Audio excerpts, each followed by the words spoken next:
Kun kan daawwachuu jirtan qophii Dr. Google Showti. Qophiin Dr. Google Show irraa keessummaa tokko isinii qaba. Keessummaan kun obbo Mahamadoo Ahmed jedhaniin. Obbo Mahamadoo Ahmed gaafii keenya kabajanii qophii Dr. Google irratti argamu keessaniif galatooma. Tilleen sagantaa kanarratti naaf yeroo keetiif guddoo galatooma. Obbo Mahamad gaafiin keenya irraa specifically waa'ee Oromoo miidiyaa irratti hin jiranu. Akkuma beeknu erga dulli Oromoo First jedhan ka'ee dulli Oromoo First kun dhumarratti miidiyaa jabaa uummata Oromooti dhaabna jedhanii duulaa turan North America fi akkasumas Europe keessa duulaa turan agatee milkaa'e. Mee erga miidiyaan kun dhaabbate jijjiirama inni uummata keenya keessatti fide fi akkasumatti immoo hanqina inni qabu jettan irraa kaanee haasa'u. Galatoomi gaa kun gartee waan akka laayyootti ilaalamuu miti. Miidiyaan kun gartee erga gartee Oromoo First jedhu sanirraa jalqabee sanirraa ka'ee duulli gartee uummatoota Oromoo biyyoota isteetota adda addaa keessa jiran qunnamuudhaan namoota garaagaraa gartee barbaachisummaa miidiyaa kana hawaasa Oromoodhaa biyyoota North America fi biyyoota biraa jiranillee qunnamuudhaan barbaachisummaa miidiyaa kanarra carraaqqiin guddaan godhamaa ture. Kanaaf gaamata dureen waan kanaa gartee jalqabarraa eegalee Jawaar Mohammadii jireenya isaatii fi barumsa isaallee moggatti lakkisuudhaan faayidaa uummata Oromoo dura dursee mindaa tokkoon malee wareegama guddaa kanneetii sadarkaa kanaan ga'ee jeetiin amana. Akka miidiyaa Oromoo tokkotti miidiyaa ijoolleedha. Ammaan tana gartee hojii eegalee hanqinni garaagaraa jiraachuu ni mala. Garuu immoo hanqina kana gartee hawaasni Oromoodhaa haala gartee wajjin teenyee wal mari'achuudhaan yaada kennachuudhaan miidiyaa keenya kana qajeelfanna malee haala gartee walirratti olola oofuu fi waan kana fakkaatanii gartee hojii tana gartee karatti hambisuu taati malee duulli godhamaa jiru kun sirriidhaa miti. Akka miidiyaatti hojjettoota hanqina ijoo hojjettoota buusii gartee uummanni Oromoodhaa buusurraa wanni garaagaraa hanqatuu ni danda'a. Duubatti sinaa deebisuutiin erguma waggaa 150 dura erga uummanni Oromoo harka Habashaa jalatti kufee miidiyaa isaa yookaan kan dantaa isaa eegu uummanni Oromoo dhaabbachuun kun miidiyaa duraati. Haa ta'u malee erga miidiyaan kun dhaabbate uummata keenya keessatti information yookaan waan addunyaarra jiru gabaasa baasuudhaan siyaasuma biyya keessa jiru liyyoo doon ta'anii miidiyaa walaba ta'uudhaan bakka ammaa uummata Oromootiif faayidaan inni fide maal jettanii yaaddu? Jechuun gaa miidiyaa jechuun kun keessaafuu gartee erga gartee addunyaan qabsoo karaa nagaatii fi jalatti gartee hunduutee gartee qabsoon karaa nagaatiin addunyaan karaa sanguraa dhufte keessatti ammallee gartee warroota qabsoo afaan qabuutti amanutti illee miidiyaa yoo hin jiraanne qabsoon sun qabsoo gartee dirarratti haftu taati. Kanaacha fakkeenyaaf yeroo gartee sirni Hayilesillaaseedhaa ture san mootummaan Ziyaabbarree biyya Maqdishoo keessatti uummata Oromootiif reediyoo banee ture. Reediyoo banee san gartee sirni naftanyaadhaa uummanni ukkaamamee information hin qabne yookaan gartee information argatu taate dammaqee gartee warraayisi uumamuu danda'a jee sodaa waan qabuufi hanga Somaaliyaa keessatti dhaquudhaan gartee nama Ayyuub Abubakar jedhamu nama lammii biyya alaatiin ajjeesisuun isaa gartee seenaa yeroo gabaabduuti waan dagatamuu miti. Sanii asitti hanqinni miidiyaadhaa uummata Oromoo irratti maal uumee yoo jennee ilaallu taate fakkeenyaaf gaafa gartee magaalaa Finfinneedhaa handhuura magaalaan Finfinneedhaa magaalaa guutuutti Oromiyaa haa ta'uu qabdi jedhanii barattoonni Oromoodhaa sochii Finfinnee keessatti kaasan uummata Finfinnee keessa jiru barattoota Finfinnee keessa jiru malee barattoonni naannoo biraa akka ammaa kanatti information gaan ummata Oromootii fi barattoota Oromoo wal ga'een turre. Hanqinni sun hanqina miidiyaati jechuudha. Miidiyaa jechuun ummata ukkaamamee sagalee hin qabne qadirratti baasu an akka nama tokkotti qabsoon ummata Oromoo amatoota sochii baalerraa eegalee haga lolxirroo TV gartee qabsoo haga ammaan tanaa warraa isa biyya keessaa deemaa jiru kana keessatti milkiin ummata qabsoon ummata Oromoodhaa fidde guddoon yoo jiraatte miidiyaa Oromoo kana jeetin amana. Amma gaa waan gartee yeroo dhaluu kana keessatti naannoo Ambootti ta'e yoo yaadannu taate sababbiin gartee sadarkaa kana itti ga'ee barattoonni naannoo yuunivarsiitota 7 oliin caalan waan kana dhagaanii bakka cufarraa namni sagalee tokkoon yaada tokkoon lafaa ka'ee waan kana gartee mootummaa sossoosanii gartee akka master plaaniin kun milkoonni kataasisan sababa miidiyaa kanaati hungaa milkii guddoo akka miidiyaan kun fidu agarsiisu ni agarsiisa jeetin amana. Ya murteessummaan miidiyaa duubatti illee yoo deemnee ilaalle miidiyaa tokko qabaachuun akka very important ta'e tokkotti ilaala akka nama tokkotti maaliif amma duumatti deebinee yoo qabsoo baalee ilaalle qabaatu miidiyaa qabaatee lola achitti deemu san warri jiddu galeessaa yookaan warri dhiyaaf lixa jiran beekan ta'anii qabsoon amma bakka uummanni keenya itti rakkachuu jiru tunillee silaa yeroo sanillee fiixan ga'uu danda'an jedhee tana yaada. So kuni hanqina miidiyaa qabaachuurraan kan ka'edha. Amma wanni amma arguutti jirru miidiyaan kun karaa adda addaatiin uummata keenya keessatti jijjiirama fidu har'a nu wayya ji'a 8 duubarra because information adda addaa argachuu karuma siyaasatii yoo ta'in karaa aadaa keenyatiin yoo ta'e karaa seenaa afaan keenya karuma adda addaatiin gabaasni miidiyaan kun uummata keenya dabarsee waan guddaa jedhee ilaala. Garuu akkuma isin jettanii hanqinni jiraachuu hin danda'a. Miidiyaan kun haaraadha. Hanqina san keessaa mee hanqina qabaa rakkoo miidiyaa kana kan jettan gaariidha jechuun akka miidiyaatti akka miidiyaan gartee jalqaba ji'a 8ffaa akka lakkoofsetti miidiyoota gartee baroota 5 yookaan baroota 6 turaniin wal dorgomsifnee yookaan walitti madaallee OMN kana keessatti hanqinaa dhufe jennee yeroon balaaleeffannu yookaan yeroon komannu waan geenatti hin fakkaatu. Wanni guddoon ammaan tana laaluu qabnu fakkeenyaaf uummanni Oromoodhaa baroota 95 keessa jaarmoota gartee waldaa caffee laga raammis kan jedhamu naannoo Harargeetti ijaaramee ture. Erga gartee waldaan caffee laga raammis kun erga ijaaramee booda faayidaa gurguddoo fiduudhaan makiinota gartee tiraanspoorteeshinaa uummata naannoorraa naannootti gaggeessu 50 ol fiduudhaan waan akka bunnaatii fi waan akka gartee erbee loonii kana fa'aa biyya alaa osoo argaa jiraniitu bifuma amma gartee egaa erga miidiyaan Oromoodhaa kun ijaarameen ololoota adda addaatiin uummanni keenya wal dura dhaabbachuudhaan ammallee gartee haalli tokko mul'ataa jiru kanatti wal sakaaluudhaan waldayni caffee laga raammis kun diigamee karaa gartee aksiyoona gartee Oromiyaadhaa kan immoo sirna ammaan tana biyya bulchaa jiru naannoo Oromiyaatti geeddarame.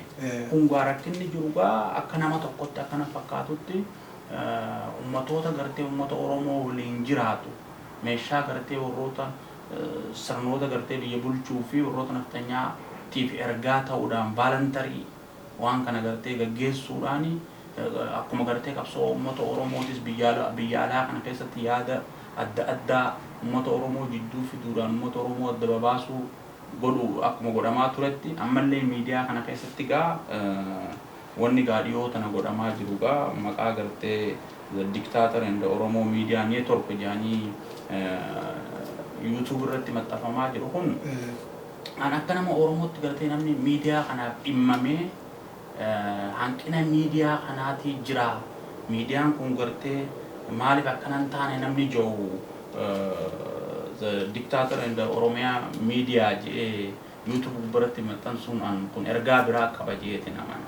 Maaliif yoo jenne miidiyaan dinagdee uummanni Oromoodhaa hawaasni Oromoodhaa jireenya ifirraa baasee kan ilmaan qabu agartee jireenya adda addaa biyyatti kan nama gargaaru jireenya biyya tanaa akkuma beeknuttu miidiyaa kana gargaaraa jiran maallaqni buusiin uummanni buusaa jiru kun bakka irra ga'ee jira bakkaa ga'ee jira hojiirra oolu jira kaja'u malee wanni ilaaluu qabnu parsanaalii gartee warroonni tokko miidiyaa kanarraa dhiibbamne maaliif nuti akkana ta'uu oolle jechuudhaan gartee ololli oofuun kun an ergaa biraatti gartee qaba jeetin amana.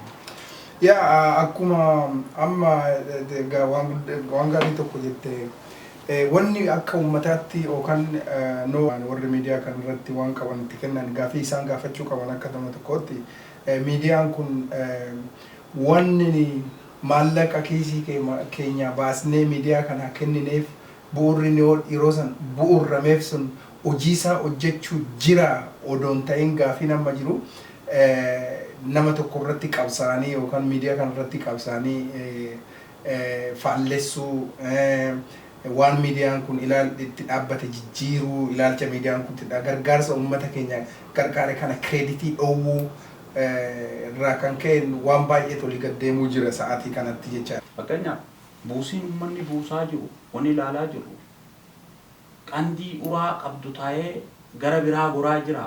Dinagdeen uummanni Oromoodhaa rakkatee ifirraa jireenya ifirraa muree kannaa jiru bakka gahaa jira ka jennu laalla malee namoota tokko gartee dhuunfaa namoonni dhuunfaadhaan waan kanarraa dhiibbamne muuxannaa gartee joornaalistummaa qabna waan kana keessatti affeeramoo oolle karaa gartee miidiyaan kun karaa amantiitiin waan akkasiitiin dhiibbaa nurratti oofa jedhanii miidiyaa kanarratti ololuun an waan uummata Oromoo irraa eeggamu natti hin fakkaatu.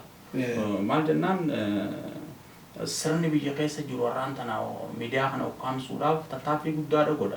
Garuu waan hin dandeenyeef miidiyaa kana gartee cufuu dadhaban malee osoo hin danda'anii cufanii jechuudha. Garuu karaa gabaabaadhaan hawaasa Oromoodhaa biyya alaa kana keessa jiru maallaqa xiqqoodhaan bituudhaan uummata Oromoo keessatti ilaalcha garaagaraa uumuudhaan olola miidiyaa kanarratti oofanii miidiyaa kana karaa gartee itti cufan haalli gartee akkasii taasifamaa jira. Kungaa walirratti gaa akka amma fakkeenyaaf dhiyootan argaa jiru irratti The Dictator and the Oromo Media Network jedhaniiti YouTube gubbaratti maxxansan.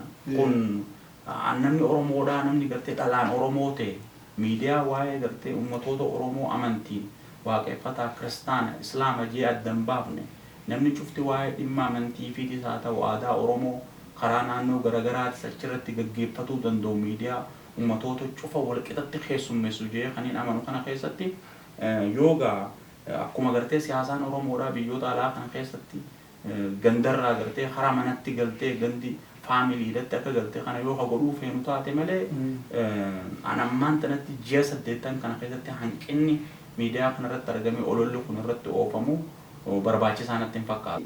Namoonni baay'een personal interest namoonni kun kan achi keessa hojjetan miidiyaa kana keessatti humna hin qabnu miidiyaan kana keessatti nama tokkotu akkana godhaa wanna akkasii wanna manajimentiin akkanatti fakkaatutti waan manajimentii manaajerumaa dhiisudha.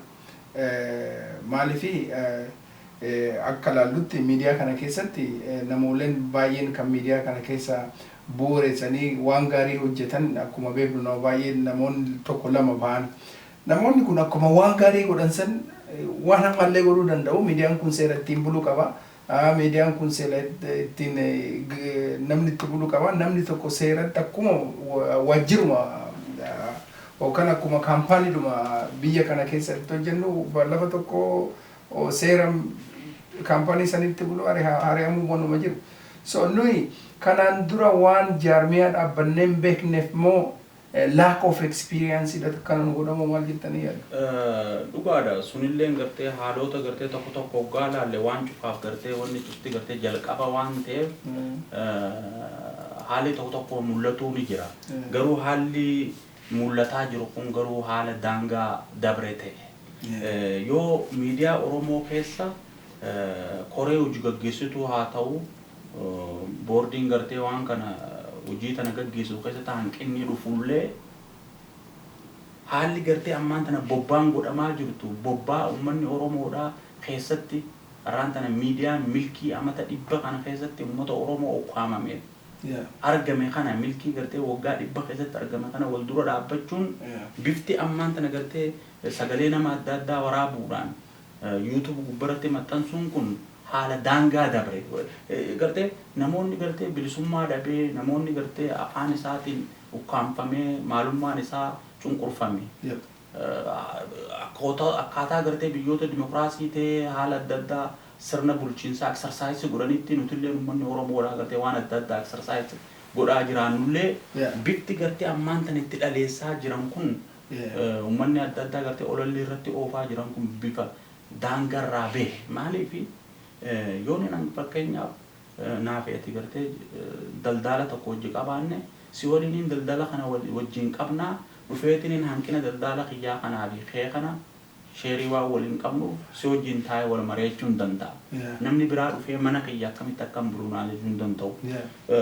Wanni gaammaan tana mul'ataa jiru warroonni gartee miidiyaa kanarratti duula godhaa jiran duraan dursanii isaan miseensa miidiyaa kanaati. An afaan Oromoo waan hin dubbaddeef bar rakkoo miidiyaa kanaatiif hanqina miidiyaa kanaa dubbachuu hin danda'u. Jaarmanni haa ta'u amantiin tiyyaa yoo islaama taate waa'ee amantii kiyyaa dubbachuudhaaf amantii kiyyaatti nama tokko qajeelfachuudhaaf an islaama ta'uun qaba duraan dursee ayyoonin salaateen siin salaatii yoo danda'a jechuu karaa amantiidhaa qajeelfataati. Akkasumatti miidiyaa kana yoonin miseensa ta'ee maallaqa kan hin buusu taate walgeerritti argamee bifa itti miidiyaan kun qajeelu fala barbaanna malee emooshinaalii akkatti lafaa kaanee diinaaf ol kannu yookaan uummata guddina uummata Oromoodhaan feene miidiyaa uummata Oromoo kun akkamitti ijaarame jedhanii warra hirriiba dhabeef baalantarii miidiyaa kana ukkaamsuuf isaan moggatti olola oofaa jirra malee yoo dhugaan uummata Oromootiif kan dhimmamnu taate yeroo ammaan tana gartee qabsoon Oromootii fi uummanni Oromoodhaan sakaalamee jiru kana keessatti waan akkanaa kana hojjechuun an hedduu na gaddisiisaa waan uummata Oromoorraa eegamu nama Oromoo tokkorraa eegama jeena natti mul'atu. Mee fuulduratti amma gaafii kee fi deebii keenya gara goolabuutti jirra. Ergaan ati qabdu miidiyaa kana fuulduratti jiraatee nu boodas warri ijoolleen nu booda jirtus miidiyaa kana akka itti sustained yookaan akka miidiyaan kun itti fufee dantaa Oromoo eegu akka miidiyaan kun itti utubuudha duuba dhaabbachuudha ergaan uummata genereeshinii dhumuuf ta'e warra amma keessa jiru warra bu'uura kanaaf illee qabaattu jira. Gaariidha duraan dursee wanni gartee miidiyaa kana keessa komii mul'ataa jiru komii gartee miidiyaa kanarraa hanqina akkanaatiif jiraa osoo hin taane namni cuftu dhuunfaa nama tokkorratti parsanaalii nama tokkorratti hundaa'uudhaan abaluu akkanan taane abaluu maaliif akkanatti abaluu maaliif asirratti afeeramuu oole kajawuni ololli deemaa jiru. Diinagdeen uummanni kannaa jiru biraa rakkatanii warroonni waan kana akka milkaa'u sadarkaa kana gaan hojii isaanii lakkisanii bultii fi lakkisanii wareegama akka kannuudhaati wanni kun waan laafaadhaa miti. Tanaa cagaa uummanni Oromoodhaa keessaafuu Saawudi Arabiyaa jireenya biyya sanii keessatti gartee ummatoota biyya sanii kanaaf hojjechuudhaan miidiyaa kana akka gartee jiraatu hanqina maallaqa isaanirraa gartee lubbuu ifiirraa gartee fi gartee aalii fira isaanii gargaaruurraa qusatanii miidiyaa kana moggaa dhaabbatanii galata guddaadhaa fi gartee jajjabaadhaan jaanii akkasumas warra South Africa jirtan kun gartee akka miidiyaan kun gartee waaraa ta'ee fuuldura gartee itti fufuuf qabsoo guddoodhaa fi gartee miidiyaa kana jiraachisaa jirtanii akkasumatti illee gartee warroonni North Americaatii biyyoota Kanaadaa, Awustiraaliyaa, Yuuroopitti argamnulleen waan keenya waan jennee gartee itti amannu tokko gumaachuudhaan diinagdeedhaan bira dhaabbannee bakka jallinni jiru olola irratti oofuun osoo hin taane haa wal qajeelfannuun ja'a. Egaa gaafiif deebii kana nu gochuu keessaniif obbo Muhammad galatooma maqaa daawwattoota qophii Dr. Google Show TVs akkasumatti maqaa kiyyaanis galatoomi. Atileen galatooma.